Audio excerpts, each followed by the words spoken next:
Despite all the issues, folks, guess what? The Coastal Division is still within grasp, but got to win this one, most likely. Virginia Tech on the road. Miami Hurricanes live right here, the voice of college football for the next 60.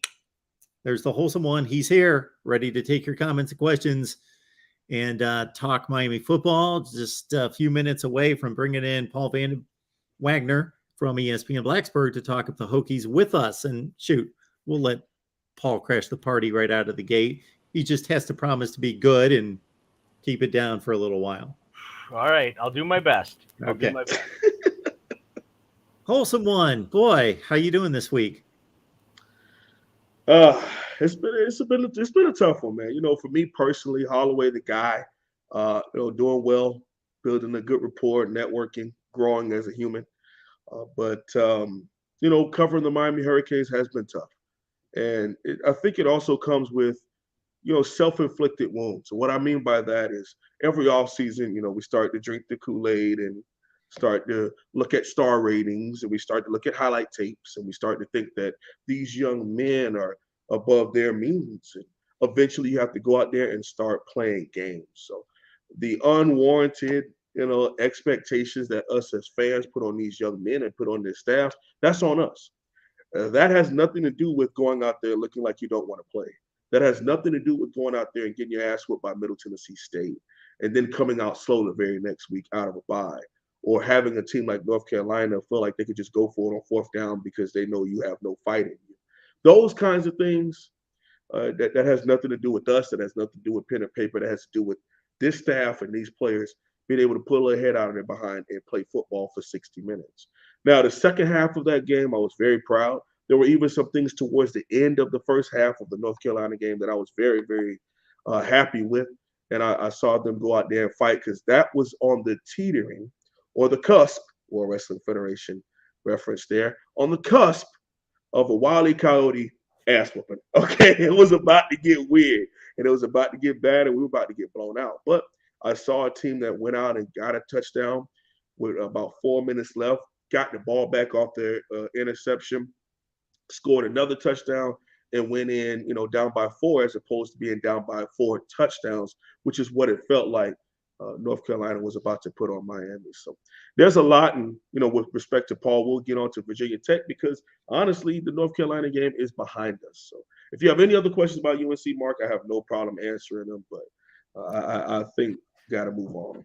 Well, let's do exactly that. We'll move on to Paul and Virginia Tech. And if any folks in the chat have any comments or questions pertaining to North Carolina, obviously, wholesome one, as you continue to break down the team, a lot of that's going to relate back to the North Carolina game and any particular situations or performances there. But we got Paul Van Wagner on the line from ESPN Blacksburg. Paul, what's going on? Uh-oh. Did he mute himself? No, I just believe he's frozen. Good? Okay, we can hear you, Paul. Me? You got me? Okay, there you go. All right.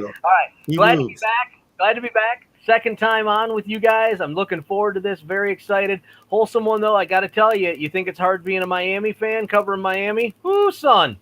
You got to come to Blacksburg. I can only imagine, man.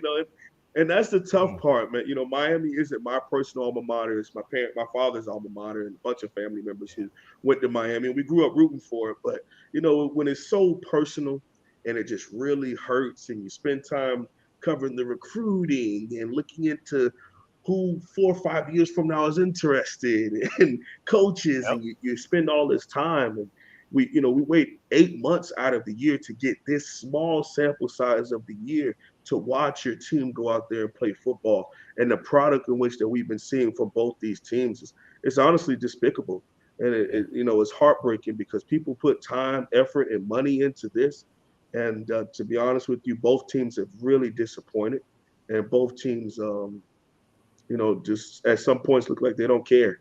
And that, to me, is worse than anything. You go out there and you try your behind off and someone's better than you, that's different. But going out there and looking as though you could give a crap less that there's a football game today, it's just unacceptable. The good news for us in Blacksburg is we kind of knew that this was coming, right? Justin Fuente left the cover very for Virginia Tech, and Brent Pry's got his work cut out for him. It's an uphill battle. He's going to have to. There's going to be struggles. There's going to be a lot of struggles here in Blacksburg, and it's just a matter of trying to find those kids that want to come and want to be Hokies and want to play here, and you kind of have to start. You're basically just rebuilding the program from scratch. Justin Fuente inherited a program that was, his first year, 10-win team, right? Played in the ACC championship, had an opportunity. We're down to Clemson by 7 points with the ball as time ran out, right? Like, so you had a good team, you had a good program, and you ran that thing into the ground. And now it's up to Brent Pry and his staff to try to bring it back. And, it's going to take time. That's the only thing I can say about that, is it's absolutely going to take a lot of time. So, Paul, is it safe to say that this Virginia Tech roster is the worst Virginia Tech roster since early in Frank Beamer's career? Yeah, I would say so. Originally we thought that when you kind of looked at the depth chart, you went, okay, the ones are going to be okay. And as long as nobody gets injured, and we knew that was not going to be the case because it's football, everybody gets injured, right?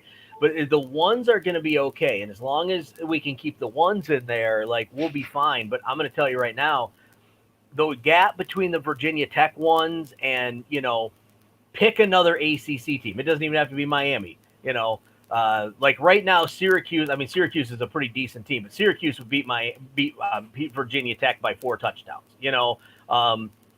Obviously we saw what Pitt did, so like, it's just, there wasn't a lot of depth, and it really doesn't look like there's a whole lot at the top end either for the Hokies at this point.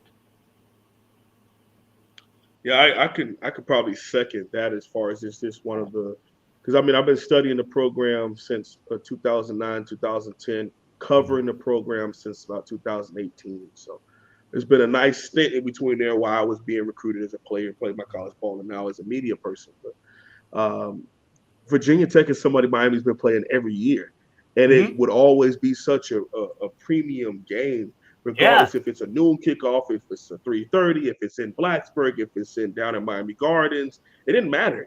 These two teams, and the thing about this rivalry that was completely different than some of our other rivalries, it was kind of built in respect. It was always like, it used to be even a battle of special teams. Beamer ball versus Miami special teams was amazing to watch too. It was a true 3 phases of the game where you were like, I can go use the restroom because they're punting. Nope, because Virginia Tech might block this punt, and vice versa. So I grew up with a great respect for the Hokies. Sometimes we would lose and it would hurt, but it's like, hey, it's Virginia Tech, Miami, man. It's a really good game. The last couple of years, it hasn't really felt like that. Last year, Miami kind of pulled away late too. I believe something like that could happen this year, but I also know that every game is different. And I watched this Virginia Tech team, as I'm breaking them down against Pitt, hop out on them and show a different level of energy that they hadn't shown all year. And from my Miami perspective, I'm hoping that was all they had left, and then they kind of threw it out there through the kitchen sink, and then that's it. That's all they had left. But a sellout Lane Stadium does that to people, okay? And he might get another lighten up there, and we'll see what happens on Saturday. I mean, I'll tell you this about Lane Stadium, and I had an opportunity to go to Mark's second favorite stadium, the Big House, a couple of weeks ago, and 110,000 people, and it's not nearly as loud as Lane Stadium with 60,000. And I think that what that is Lane Stadium, the way the bleachers are, the way the stands are, you are right on top of the field, right? Like, where at the Big House, it's kind of more of a gentle curve to the bowl, and the sound just kind of escapes out of there. But yeah, like, Lane Stadium is a bad place to play. I mean, and I hope that the Hokies bring that, because it's funny too, because you mentioned the rivalry, and we talk a lot with former players and even some current players, and you ask them, like, give me your top 3 rivals, top 3 ACC rivals, or top 3 rivals all time. And to a man, they always say, especially the older guys, the guys that are my age or even a little bit younger, they'll say it's in no particular order: West Virginia, Virginia, and Miami. And you can stack them 1, 2, 3, however you want. But those 3 always come up. It's always those three schools. Like, so the rivalry is real. I hate the 3-5-5 schedule because we only get to play Miami every 2 years. I thought that the ACC really bleeped up that scheduling thing by not putting Virginia Tech and Miami together. And I think we need each other. I mean, look at what was the APC, the AB. Now this was a while back now because it was 2017. But you look at, was it one loss Virginia Tech or were both teams undefeated? I think it was one loss Virginia Tech. One loss Virginia Tech, undefeated Miami, a top 18, I want to say, matchup. That was, and guess what? ABC, 8 p.m. kickoff. So it still has some zest to it, and there's juice it could come back. It could definitely come back. And you know how I feel about your head coach. I sang his praises before I even watched the spring game, man. Been a huge fan of Coach Fry. And I think Coach Fry is going to be fine. Like the Hokie Nation is a very fickle batch of people, and they will quickly turn on him. But those of us that have common sense realize that, hey, like you got to give the guy at least. I told somebody today it's going to be a 5-year process, right? This year and next year are going to suck. Like they're going to be bad. Like just pack it up, take the lumps, and go. Year 3, you start to see the turnaround. Year 4, things get better, and by year 5, like you should be back to competing for ACC championships, right? So that's the hope, that's the goal. But hopefully, Hokie Nation kind of tempers themselves a little bit and relaxes.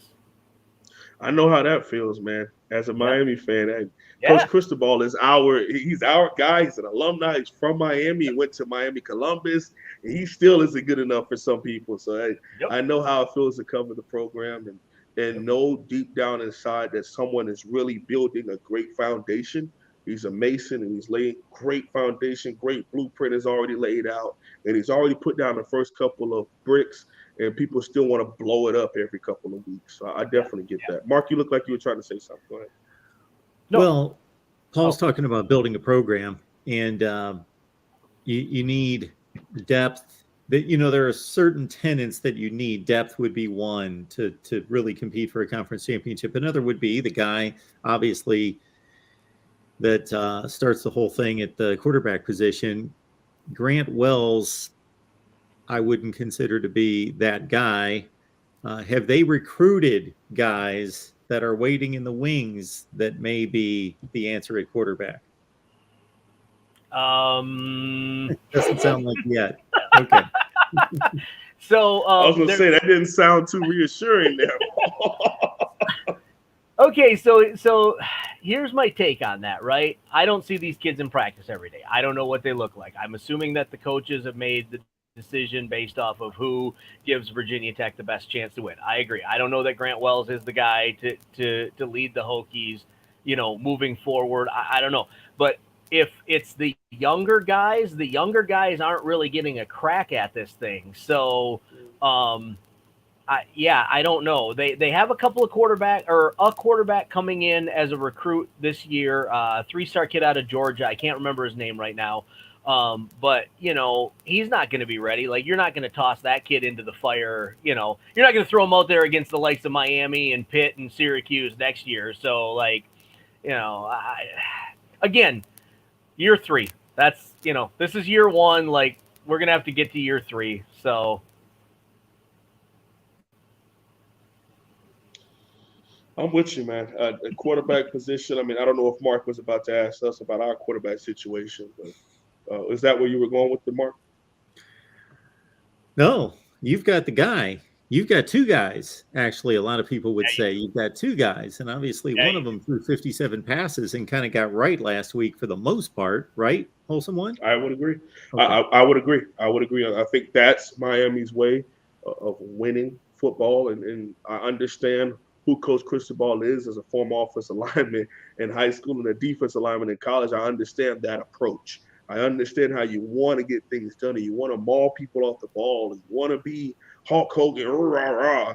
That's just not how the game is played right now. You got to be a little bit more balanced.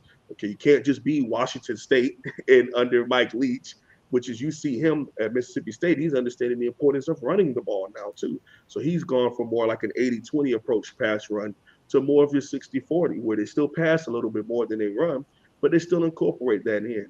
You have to be able to do both, not only when you need to, but at the behest of the defense. Meaning we can come out in multiple different formations. You don't know what we're about to do. You don't know what the route combination is, but you don't know whether it's run or pass. We should be able to do it smoothly.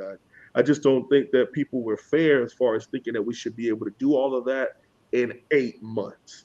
There's a lot that we have to build and a lot that Coach Cristobal and this staff has to teach the proper way and reteach and reteach and reteach and reteach to get our young men to work. And we also have to have our young men go out there and make plays. I'm not going to use the term execute because everyone uses that, and it's like trust the process. Makes you want to upchuck every time you hear it.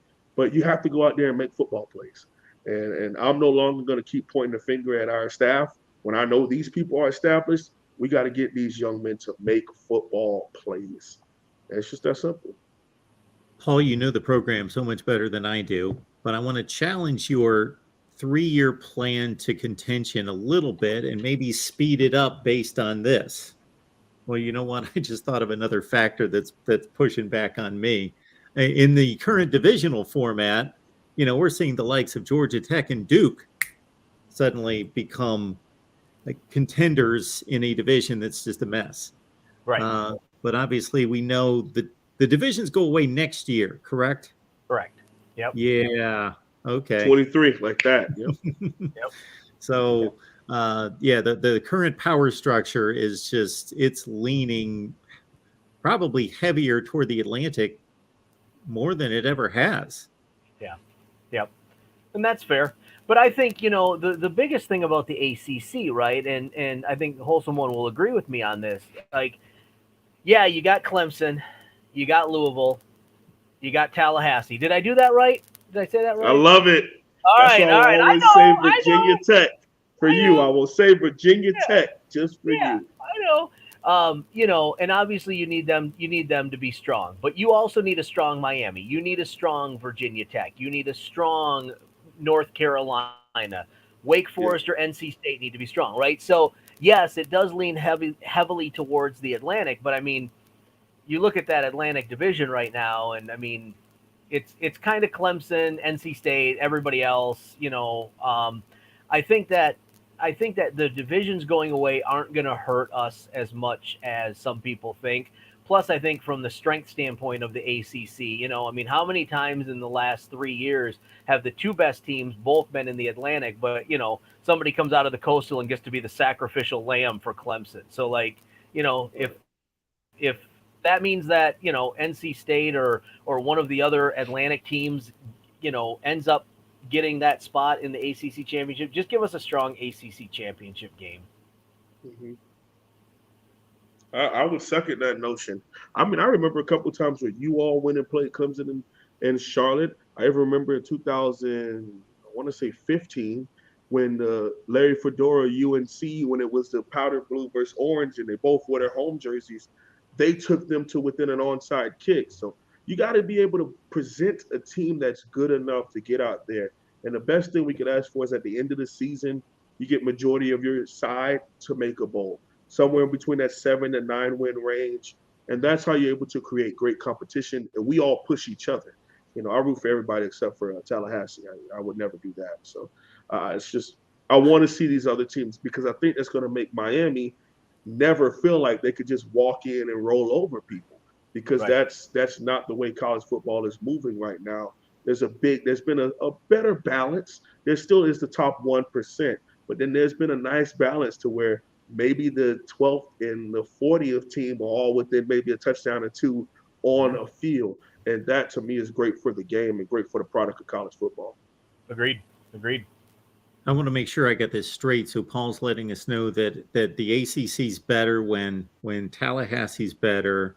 Blacksburg, Chapel Hill, Winston-Salem, Raleigh, Coral Gables, they're all better. Yep. Right? Yep. Okay. Just want to make sure. Okay. Yeah. I mean, it's because right now, like the perception, right? The perception nationally, and probably rightly so, is it's Clemson and everybody else, right? Like, I mean, I think Clemson played the two best teams on their schedule and the two best teams that could possibly challenge them the last 2 weeks. And you're not wrong for that. Wake You are Forest not gave them wrong. a heck of a game. NC State did for a half, but Clemson certainly showed that they were a much better team in the second half. Yep. Right. Yeah, That's what it looks like to me right now. The demise of Dabo Swinney has been greatly exaggerated. Let's just say that. And I think he gave the rest of this conference a couple years, not a couple, I would say 2 years. Gave us 2 years because Clemson's been kind of, for the last 2 seasons, since they lost that championship game against LSU, we had an opportunity in 21 to kind of try to, put it together in 20 and 21, and then the rest of us. And NC State proved it last year that you could do it after a while, and you could give them a nice run for their money. But at the end of the day, Miami, we haven't got our stuff together, and Virginia Tech, you all, it's been a tough go, but you're playing the long game, and that works out. I'll tell you this, and I mean this with all due respect to Hurricane Nation. I am confused as hell as how you all aren't constantly competing. Like, you look at the star ratings, like, even if half those kids don't work out, which is a ridiculous number, like, that's never going to happen, right? But even if half those kids don't work out, like, you all still have so damn much talent on that roster. And I don't know if that's, you mentioned execution, making football plays, Wholesome one. Like, I don't know if it's just not making football plays. I don't know what it is, but like, we all sit back. I can speak for the entire rest of the ACC when I say we all sit back and we look at Miami and we go, how in the bleep are they not Clemson, right? Like, I mean, if you could explain that to the rest of us, man, I need to bottle that stuff, because like every year we have that conversation, right? Of, man, you look at the talent. You look at top to bottom. You look like 5-star, 5-star, 5-star, 4-star, like list of 4-stars. Like, you got guys out there that, man, we come down there and we would fight you all in the street just to give us half those kids, right? And it just, like right there, 13th ranked recruiting class in the nation. You're right above Michigan. That's the 13th best roster. Okay. Yeah. That's the 13th best. So that's the 4-year composite by 247 Sports for the entire roster. And again, this isn't me. Like, I'm not taking shots. I'm not throwing shade. Like, I'm genuinely confused at how every year Miami's not just trucking everybody. Paul, it's one of those conversations where... Stop it, Mark. I know what you're doing. I'm looking. I didn't know I'd have to scroll that. My fingers are getting tired. I'm scrolling that much. There we go. There 53rd. Hey, 53rd.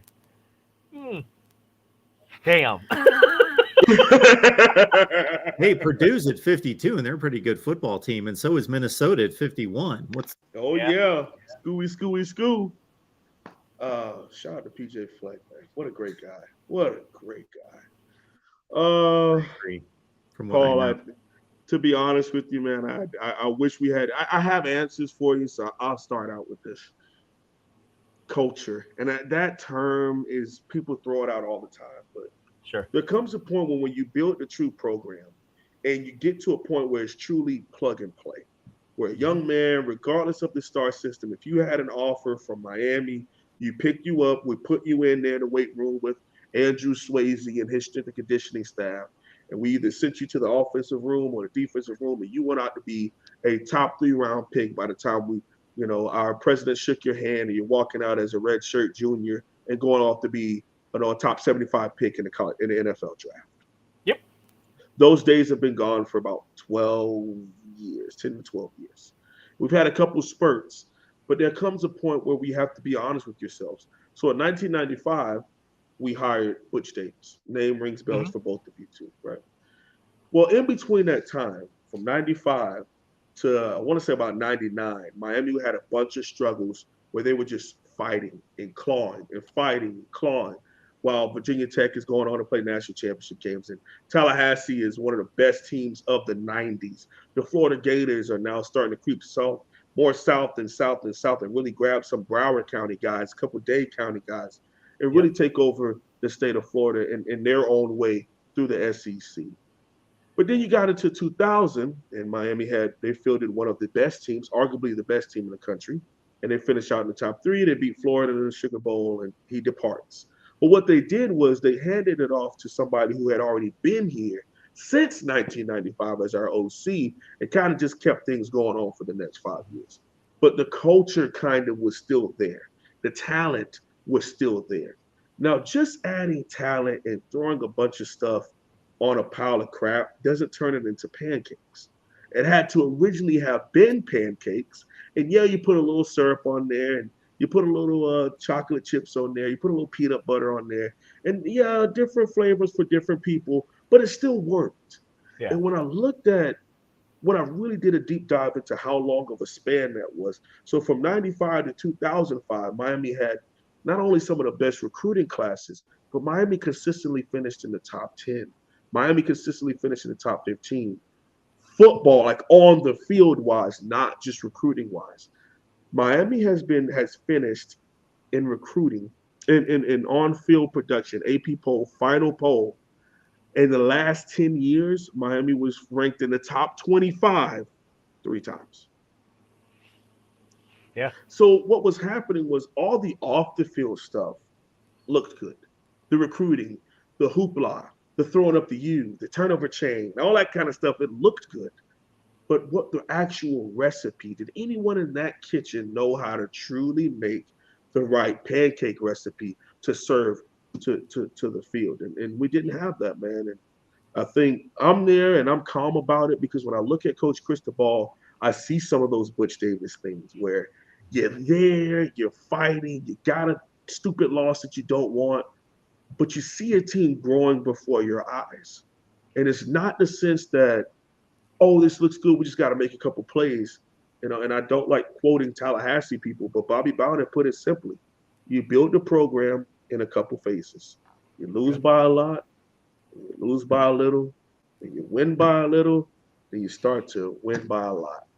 It's just that simple. And unfortunately, there is going to be some growing pains. There is going to be some filtering out of some players.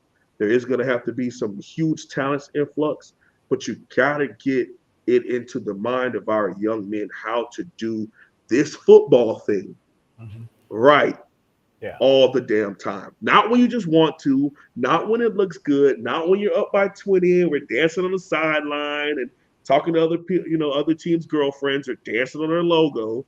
It's about doing it the right way, even when you're down by 40 or you're up by 20 and you're winning championships. So I trust Coach Cristobal to be the guy to do that. Yeah, I think the teams are running a very parallel line, right? I mean, as far as new coach, new culture, you got to build this thing. Now, obviously, Miami's going to get the influx of talent much quicker, just simply based off the fact that they are Miami. Like you are still, even if the wins and losses don't show it, you all are still a blue chip program. You all are still like you're in the conversation with the likes of Alabama, with Columbus, with Michigan, right? I mean, you all are in that conversation. Wait, is Michigan in that conference? Okay, keep going. Who was in the playoffs last year, Mark? Come on. Uh-oh. You got to sustain that, though. Did you like? I don't want to get off on a tangent because this is the Miami page. Did you watch that game? I'll answer that question. Cincinnati was in the playoffs. Are they a great program? I don't know. No, maybe. I don't know. There were no great programs last year other than Alabama and Georgia. Yes, but Michigan I mean, got the job done. Absolutely. Yeah, but I mean, it's that brand, right? Miami is a brand, and like I mentioned the 5-year plan, right? Like I think Miami can do the 5-year plan in 3 years if they do this thing right. This year's going to be bad. Next year will be better. By year 3, it's going to be like people are going to be going, "Holy shit, we got to play Miami this week." All right, chalk up. That's an L. Chalk it up. Let's go, right? Like I really believe that, and I think that that's good for the ACC. Like give us more good Miami, even though for the rest of us, it sucks. Good Miami is good for the ACC. Absolutely.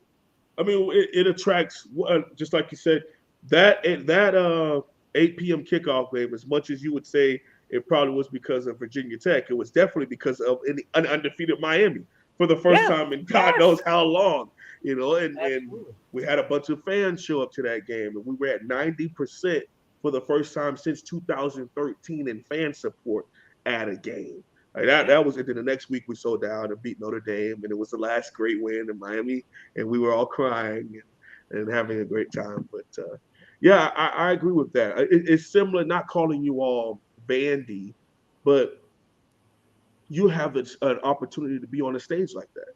The Virginia, they get a chance to, if they're playing an elite Miami, at least they could put their product on the same field with that Miami, and maybe even show a good home turnout, because everyone in Virginia wants to come see the number 8th ranked Miami Hurricanes. Even though they might be up on the Cavaliers, they want to get a chance to see them in person and say that they've seen Tyler Van Dyke and Keyshawn and blah, blah, blah.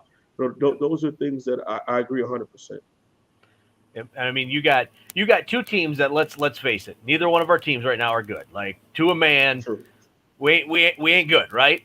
But you've got a sold-out Lane Stadium at 12:30 on a game that's not even on television. You got to go on ESPN3 to see that game, right? So, like, people, this game is marquee, even when the teams are bleh.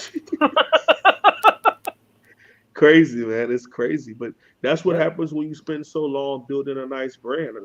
Virginia Tech is, again, a guy from Miami knows about Virginia Tech and can respect that and know some of their historic players and say, oh, I remember watching Cam Chancellor at Virginia Tech pop guys in the Orange Bowl. Like, you know, then he goes off to the Seahawks to do the same thing. So it's a good rivalry. And we're hoping that we can get it back to two ranked teams that really push each other and help each other grow. And we may be 3 or 4 years away from that. But like you said, Miami can go a lot faster just based off of geographic location, probably has the right guy in right now. Recruiting-wise, he's a great recruiter. They could do the 5-year plan in maybe 2.5, as opposed to you all, the way you were going to build it, it might take 5, but when it's there, it could be something to really, really have to line up and play extremely hard if you want to win, especially in Lane Stadium. Because the other thing, too, with Virginia Tech, right, geographically, we are at an extreme disadvantage, right? Like, try to get to Blacksburg, okay? So here's a perfect example. I am from the northern part of Michigan originally, right? In order for me to fly back home, I have to drive to Roanoke, fly from Roanoke to Charlotte, Charlotte to Atlanta, Atlanta to Detroit, and then Detroit to wherever I'm going in Michigan, right? Miami, I can jump on a plane and I can be anywhere, right? So Miami is the destination, right? Virginia Tech, you have to want to come to Blacksburg. You have to want to be in the mountains. You have to want to be in a rural setting. You have to want to be in a town where everybody knows who the hell you are, right? Like, I mean, Virginia Tech football players walk around campus, they stick out like a sore thumb, right? Like, it's like, oh yeah, that's one of the Virginia Tech football players, right? Like, so you in Miami, you can hide, right? Like, you can be incognito if you want to, but you also have the big city feel. You have all the stuff going on, you know, you got concerts, you got all sorts of stuff, but we don't have all that in Blacksburg. So you got to want to come to Blacksburg. You got to want to be at Virginia Tech and be in the mountains. So it's different. It is definitely a different animal. And I think that stuff is important for college football. I mean, I watch a couple other college football channels, but we always make sure we're here at the voice of college football. And the thing that Mark has always talked about in the years that even when I was just a fan that watched them was the beautiful part, and now conference realignment has kind of gotten in the way of that if we got LA people playing Iowa, but whatever. Right. And that's okay. At the end of the day, you kind of were able to turn on a channel, CBS, ABC, ESPN, ESPN2. You're able to watch all these different, your local channels, watching all these different products. And at the end of the day, you looked at people who kind of took pride in where they were from. You know, the Virginia Tech guys were probably DMV guys, or maybe some leftover Georgia guys. You watch the Miami guys, there are a bunch of South Florida guys on that team, maybe a Georgia, maybe a Louisiana. You watch Alabama, it's a bunch of Alabama guys, Texas guys. But, you know, we took pride in it. And where we're going now, you know, it could be a guy from Fargo, North Dakota playing at at the University of Southern Cal. Who knows? Yep. Because it's just all over right now. But I definitely get where you're coming from, man.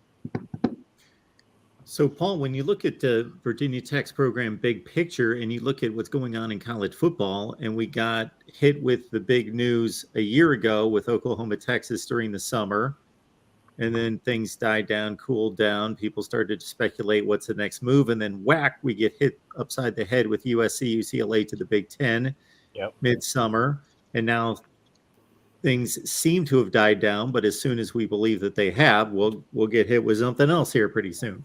So, what do you think is the best case scenario and also realistic scenario for Virginia Tech in terms of a landing spot? Is that a stabilized ACC or is that something else?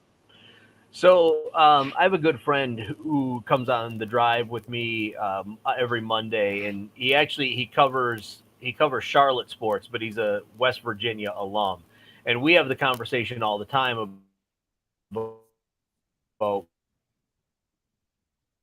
West Virginia and those schools into the and hopefully keep the ACC strong. So option one would be to keep the ACC strong, bring in some other schools. A West Virginia makes perfect sense, right? Because you have that Virginia Tech West Virginia rivalry, you have the Virginia West Virginia rivalry, and then you have the Pitt West Virginia rivalry. You want to see something ugly? Go to a Pitt West Virginia game, people.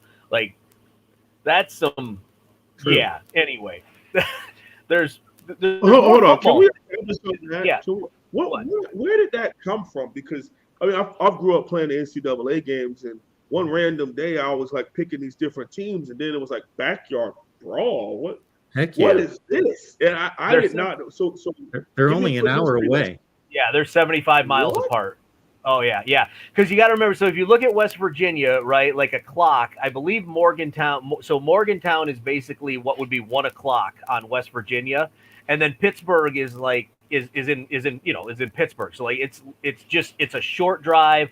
There's a lot of hatred there. In fact, so the favorite chant of West Virginia is "Eat SH Pitt," right? So that's their favorite chant. They will be playing Oklahoma State, and you will hear "Eat Pitt," right? Like, it's just like that rivalry. Arguably might be the most hateful rivalry in college football. Like, there is, like, wow. as a Michigan fan, I respect Ohio State. I respect Penn State. I don't know if I respect East Lansing Community College, but whatever. But like, there's no respect at all between Pitt and West Virginia. That is just a bunch of couch burning, battery throwing, 3-peat. Yeah. Like, that's, it's crazy. Okay. All right. I did. You guys will like this. I did meet 2 West Virginia fans that had all of their teeth when they came to play in Blacksburg a couple weeks ago. So. You found those too. They were the mayor. Did they have them when they left? Yeah. Yeah, it was us that didn't have our teeth when they left, man. They kicked those down our throat. Mm-hmm. I also found out that, Utah and BYU, the Holy War is very bitter. Those people can't stand each other. Yep. Well, that would make sense. I mean, anytime you start talking religious wars, it's intense, dude. It gets intense. Yep. Yeah, people think of the best or the most bitter rivalries being the best with the most NFL players on the field, but that's not necessarily the case. It's not just because it's Miami, Florida State, or Ohio State, Michigan, or that those are the best rivalries. Those are just the most important ones in the standings and the most people watch. Yes, they create the those are the ones that bring in the dollar bills. Yes, look at the TV ratings. My goodness. Yep. Absolutely. Appreciate Paul Van Wagner being here. ESPN Blacksburg. Where are the best places to be able to find your work, Paul? So you can hear us Monday through Friday on the drive, 4 to 6. We do, sometimes we talk about sports. Sometimes we talk about potato chips. It all depends what we're in the mood for. We're online at espnblacksburg.com. We also have the ESPN Blacksburg app. You can download that and you can take us with you anywhere, anytime. Pretty easy to find us. We have a lot of fun. We like to chat with the listeners. They text in, so it's good. It's a good time. Is there anybody worth watching on this Virginia Tech team? Like if somebody just flips in on a Virginia Tech football game, who can play on this team? Who are the building blocks for future good teams?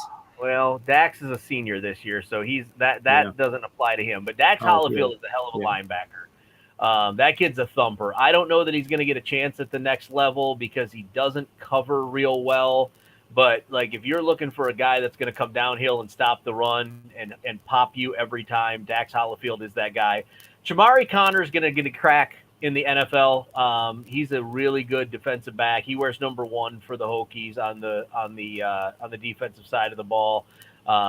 Same deal. He can cover, but he can also hit. He's not your Deion Sanders kind of cornerback. He'll step up and he'll punch you in the mouth if you need to.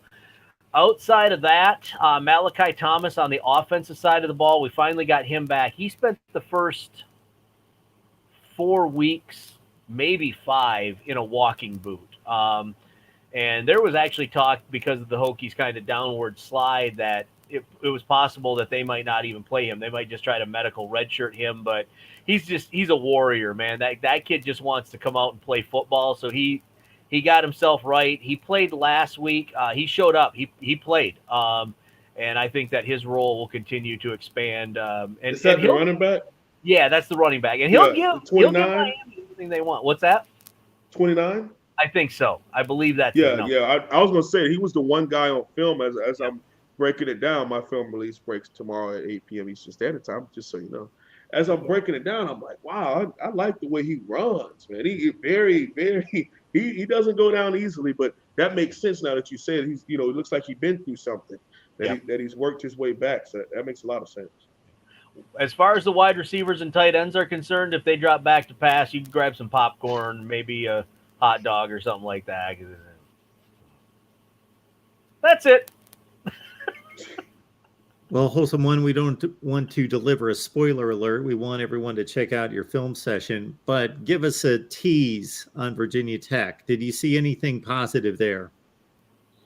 For Miami or from Virginia Tech's perspective? Virginia Tech. Not necessarily. I mean, their running game is kind of diverse, is unique in its approach.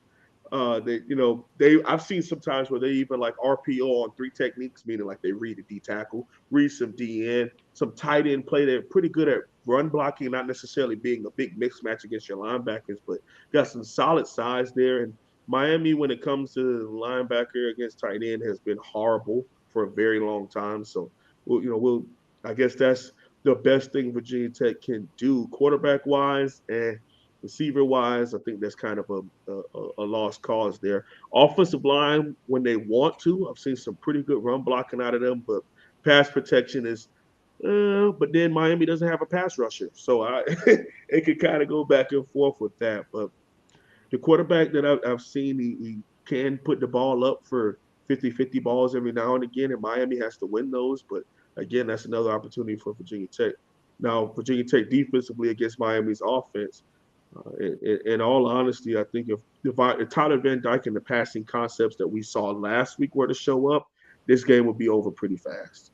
But if Miami comes out and tries to establish the run and be Wisconsin South and milk the clock, it'll be way close. And I think Miami would still win, but it'll be one of those like, why did we make this game a lot closer just to prove a point, just to try to, shoot up the masculinity chart because we blew Virginia Tech off the ball, as opposed to just beating them down the field for 60 yards for a touchdown. Like I said before, Mark, 7 points is 7 points. Whether you want to go on an 18-yard drive, ramming it down their throat and blowing them off the ball, or you call a play-action bomb right over top, 7 points is 7 points. Our guy Falconer X is here. Appreciate your support, Falconer X. Good to see you as always. What percentage of Lane Stadium turf is ginseng? So I must explain here. Okay, Falconer X has an amazing sense of humor. And way back, there was a caller who badgered me about turf affecting a national championship game. And it was the most ridiculous argument you would ever care to hear in your life. And ever since Falcon Rex loves to go the turf route on his one-liners here at the Voice of College Football. Lane Stadium. So here's Lane Stadium, pure grass. There's no turf on Lane Stadium. The Lane Stadium grounds crew do an amazing job of keeping that thing up. There's this whole ecosystem thing underneath. If it rains, you don't have to worry about it. They have like this giant drain pan underneath the turf. It's really cool, and it'll pump water out. They can basically pump 4 inches of water an hour out of Lane Stadium and keep the turf good. So we might be getting rain, and if we do, you don't have to worry about it. Rain in Lane Stadium will not affect the play on the field. I can assure you of that. I have a question for you, Paul. I have an answer, I hope. All right. So you've been covering this team. You've gone to plenty of games, right? What is it about Lane Stadium? What is it that these people in the middle of wherever Virginia, Blacksburg, Virginia, just all you can come call it together? The middle of nowhere. It's the middle of nowhere, man. Like, we own that. We own that. But my thing is, like, how did you get it? Because people ask me a bunch at NDSU here in Fargo, like, how did we create such a crazy atmosphere of 16,000, but it sounds like 80,000? Well, because it's a dome and you kind of funnel it all in. That's what helps. But it's just like you talk to people around here. Everybody loves football. Everybody knows football. Everybody knows the recruits. They know the walk-ons, blah, blah, blah. So how did you all get that in Blacksburg, Virginia, and what about it makes it so special in your opinion? Well, I think all of the credit in the world goes to Frank Beamer and what he did in his tenure at Virginia Tech, right? Like, it was good before Frank, right? Like, even in the lean years, it was still good before Frank. But, you bring in the atmosphere of Enter Sandman, right? And that kind of kicks things off, and that gets that kind of insane atmosphere going. And then you have the Let's Go Hokie chants that you hear. And, there's so much that kind of goes into all of it, right? Like, there's no one real, like, cut and dry clean answer for that. There's just a lot of tradition there. And honestly, like, if you are driving through the Commonwealth of Virginia at any time on Saturday and heading towards Blacksburg, all of the vehicles around you have the "on our way to see the Hokies play" stickers on the side. You see VT, bumper stickers. You see VT magnets on the vehicles, right? Like, so, and it's a small town, and everybody they just envelop Lane Stadium. And like I said before, like, I think the way Lane Stadium is built, right? It's at an extreme angle, and you are right on top of the game. Like, pay attention if you're watching on TV. Like, if you're down in Miami, pay attention to the sidelines, right? Like, teams that bring the medical tent have to stick the medical tent down in a corner that's cut out a little bit because there's not enough room between the area for the team, the area for television, and the stands themselves. You are right on top of basically the where the team's sidelines are, right? Like, so, I mean, you can honestly probably reach out and smack someone in the helmet if they get if they drift a little too far back behind the benches. So it's just, you're right on top of people, and it's just, again, it's that insane atmosphere of this is what we have, right? There's no Pitbull concert on Saturday in Blacksburg, Virginia, right, to compete with it. There's no, like, nobody's going to the theater in Blacksburg, Virginia on Saturday. Like, nobody's going to, the best we can do is we might go to Walmart and maybe Olive Garden afterwards. So, like, everybody is at that stadium, and it's a pride thing. Like, we set off the seismograph so the National Weather Service in Blacksburg is, as the crow flies, less than a mile from Lane Stadium. And almost every Saturday, and definitely every Thursday night, and anytime there's a night game, but almost every Saturday, when Enter Sandman starts playing and everyone starts jumping in Lane Stadium, we set off the seismograph at the National Weather Service in Blacksburg. We have more earthquakes than anywhere else on the East Coast, according to the National Weather Service, because of Lane Stadium. It's crazy. Wow. That's awesome. That's amazing, man. I've got this question for you, Paul, and this will do it for me, but we can stay on if you guys have anything else. But this will pretty much do it for me. At this point in a first-year head coach's tenure, there are two very tangible indicators as to the job that he's doing in trying to resurrect, rebuild, all those things. Either the team's better on the field. You know, he took over a 2-10 team and they're on their way to a 6-6 season. He's just automatically made them better on the field by just sheer developing players that aren't really that good into something, maximizing personnel and scheme and all those things. Or we see it on the recruiting trail. The recruiting class is looking really sharp for this year. And with Brent Pry, at this point, we're not really seeing anything tangible in either direction. So is there anything that he's brought that gives you hope, optimism that he's the guy, or are you still in the wait and see mode? No, I'll tell you this. Recruiting is a perfect example. So again, back to the Justin Fuente area. Thanks, Mike. Back to the Justin Fuente era. They did a really good job of alienating every high school program in the Commonwealth of Virginia. Like if that staff walked into a school in Richmond, in Northern Virginia, in Norfolk, in wherever, Hampton, it didn't matter. The coaches there hated them. They treated the high school coaches like they were second-class citizens. They wouldn't give them the time of day, and every single one of them, to a man. I have a really good friend that lives down in Hampton, Virginia, and Phoebus High School is in Hampton, Virginia. If you know anything about Phoebus High School, it's down a little bit right now, but for decades, Phoebus High School produced some of the best football players in Virginia. Like, those kids came out of Phoebus, and they looked like grown-ass men when they showed up on campus as freshmen, right? So he was sitting there, and he was talking to one of the assistant coaches, and he was like, yeah, so, like, what do you think of Justin Fuente at Virginia Tech? And the coach turned to him, deadpan, looked at him. Can I swear on here? Is that okay? Sure. I don't. Go right ahead. He turned to him deadpan. He goes, "Fuck that guy,"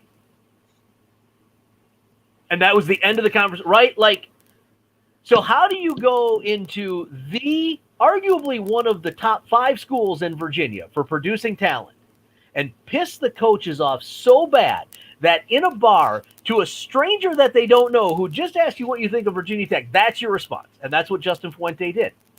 So now it's up to Brent Pry and the staff to go into all these schools, and you got to repair that relationship, right? You got to rebuild that, and you got to rebuild that from the ground up, because we all know these high school coaches are loyal, but if you screw them, you're done, right? Like, yeah, you're done. You're done. Yeah, they're not sending their kids to your school if they don't trust you. And so what they've done, Mark, and this is a really long-winded answer, and I apologize for that, but what they've done is they've begun to rebuild those relationships, right? They had coaches from all over Virginia come in for a coaches conference, and they put them up, and they were like, all right, we're going to put you up. We're going to go through, here's kind of what we do. Like, we're going to talk to you guys about what you do. We're going to try to help you streamline things if you want. We're going to answer any questions you have. They brought all the coaches in. It was a weekend-long, basically symposium on college football coaching or high school football coaching from the college coaches.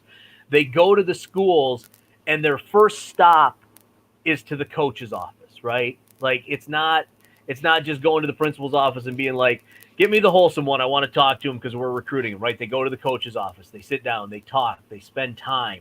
They're engaged with the coaches. They know them, and they're starting to rebuild those relationships. I talk to the guys over at Rivals and over at 24/7 Sports all the time, and they say the biggest thing that they hear from the recruits is that their coaches like this new Virginia Tech staff.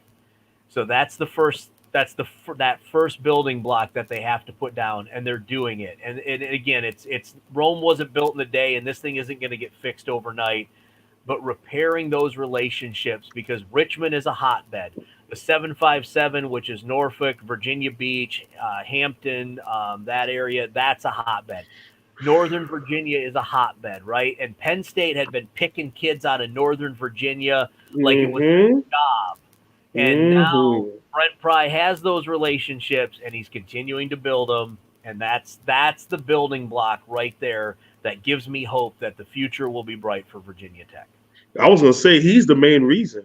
I mean, he was a big yeah. reason why. I mean, Chase Young grows up. He's in Maryland and grows up a big Tarps fan.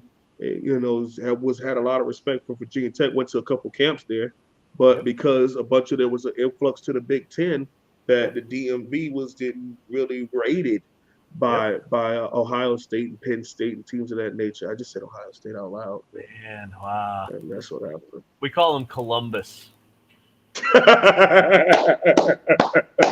Actually, we call them Ohio. We don't even give them. Yeah, I was about to say, isn't that like the ultimate disrespect? Just call them Ohio. Yeah. This will be my last time on the show, gentlemen. It was call them champions. Just call them champions. You can. You can.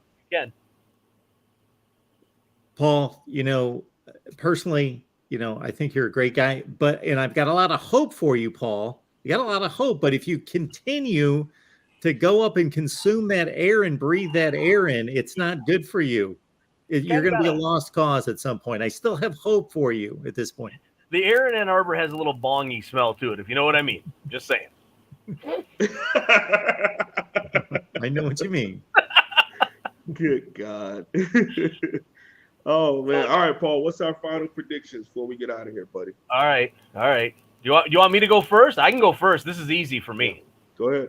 I told you guys before we went on, I think Virginia Tech keeps this thing close-ish in the first half, right? Like it might be 24 to 17. It might be 21 to 10. It may even be closer than that. It kind of depends how Miami gets off the bus, right? Like I can even see this thing being like 17-14 at the half. Miami in the lead, not Virginia Tech.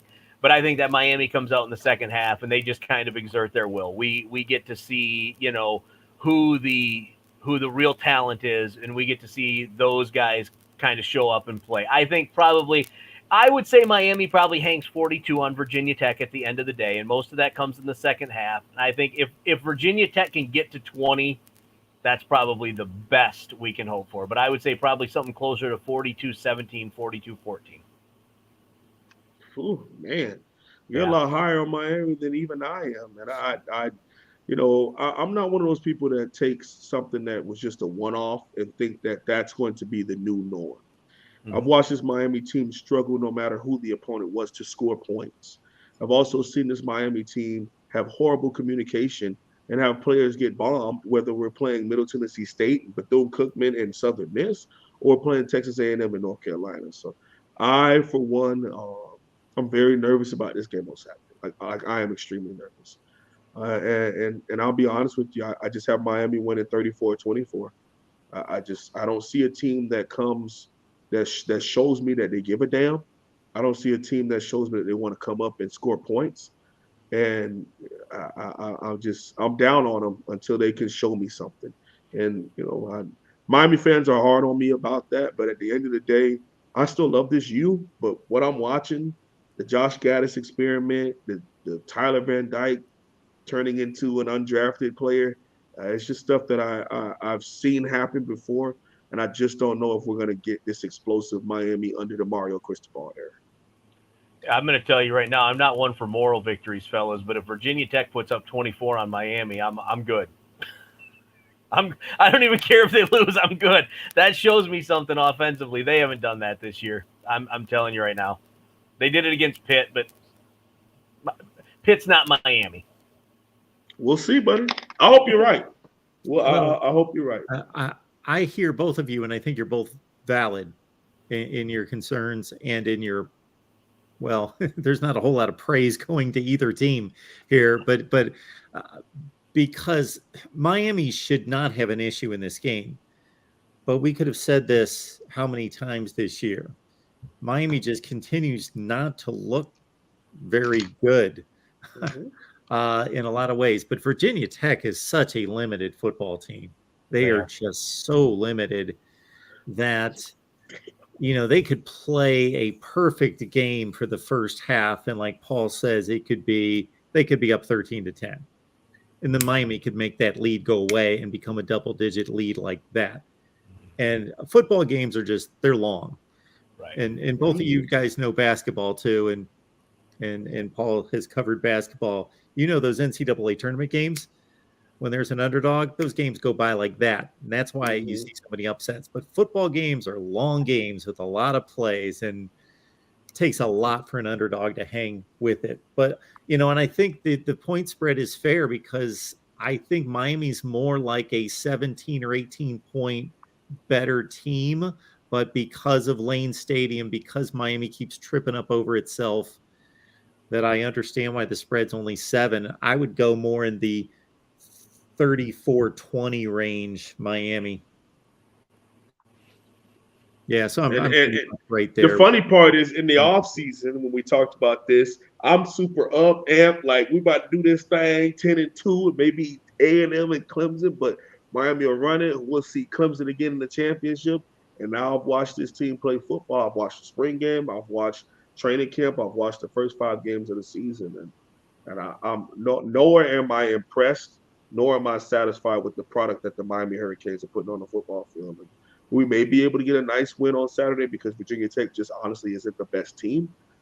But this team, anytime they have a little bit of inkling of success, they tend to start to smell their own ass, and then they don't show up the next week, and it's horrible.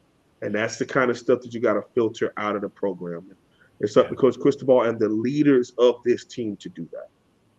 Now that Georgia Tech finally got Jeff Collins to hit the road, and this Coach Key, who took over, miraculously has him beating Pitt and Duke the last 2 weeks, we may find out who the worst team in the ACC is when Virginia Tech and Virginia play the last game of the season.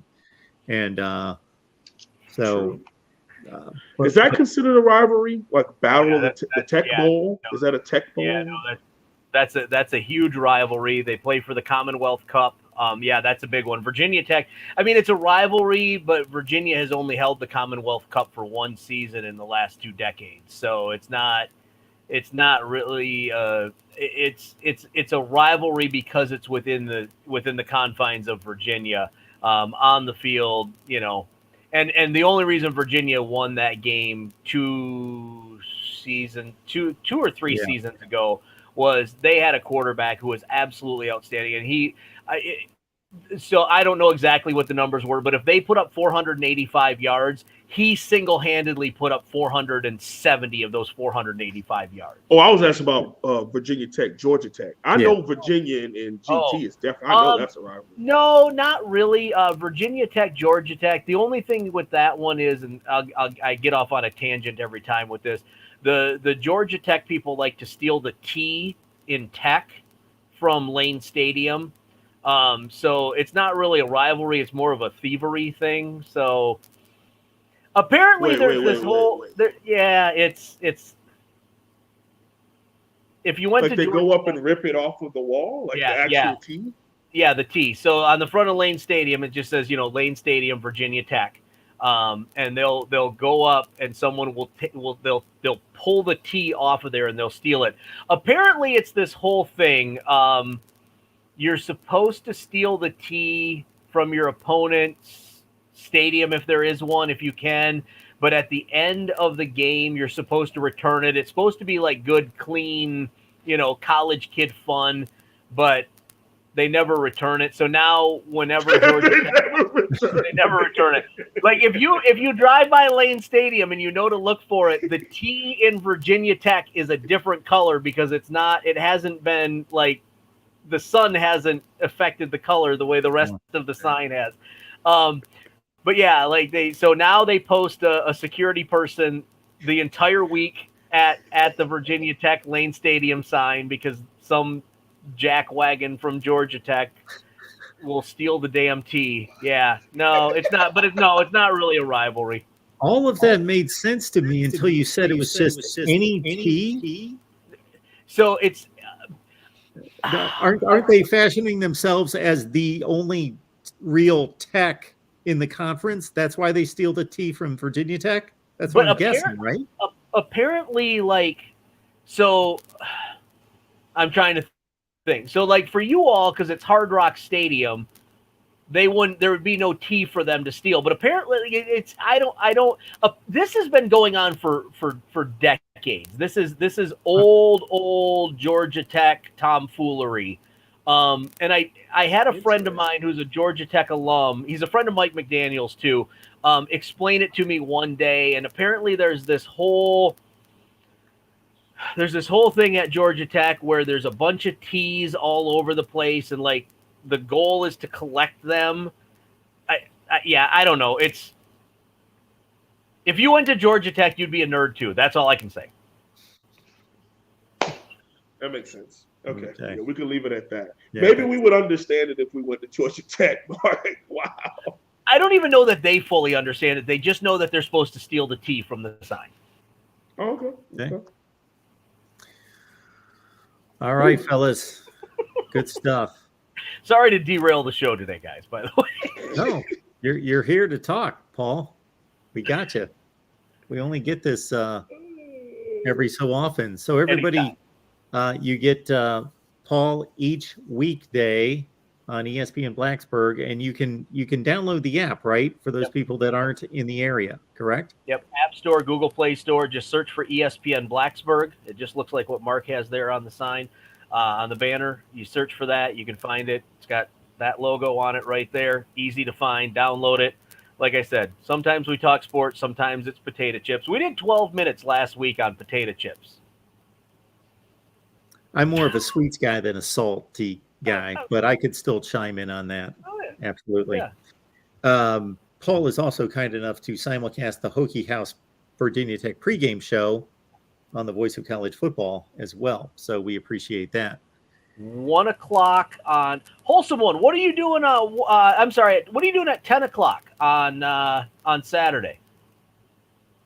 Nothing. You got my message. You can hit me up if you want. Yeah, I'll shoot you the link. I'll shoot you the link for this. Mike McDaniel usually joins us on here also, so we'd love to have you come on. You know, I would love to. Now that I'm thinking about it, let's simulcast that here on the Miami channel as well. Okay, we'll do that. We'll promote Yeah. it big and try to get some folks in here. Yeah, for sure. Yeah, I will warn you all in advance. Hurricanes. It's mostly Virginia Tech, but absolutely we tend to, well, especially now that we suck, we tend to be pretty positive towards our opponents. Like we highlight the positives, except for Pitt. I don't like Pat Narduzzi. Anyway, I digress. Few people do. That's He tends to make more enemies every few weeks. Wholesome One, of course, everyone knows. Get on over there. If there's anybody that by the time this is watched by, it's typically about 3,000 people that have not subscribed to the Wholesome One's channel, I don't know what you're doing. So please, Wholesome One Holloway right here on YouTube. Get on over there. Check out his work. It is first rate. Guys, thank you so much. Thank you so much, man. Okay. Thank you. Next guys. Thursday Thank you night guys at for 8, joining us. folks. See you then.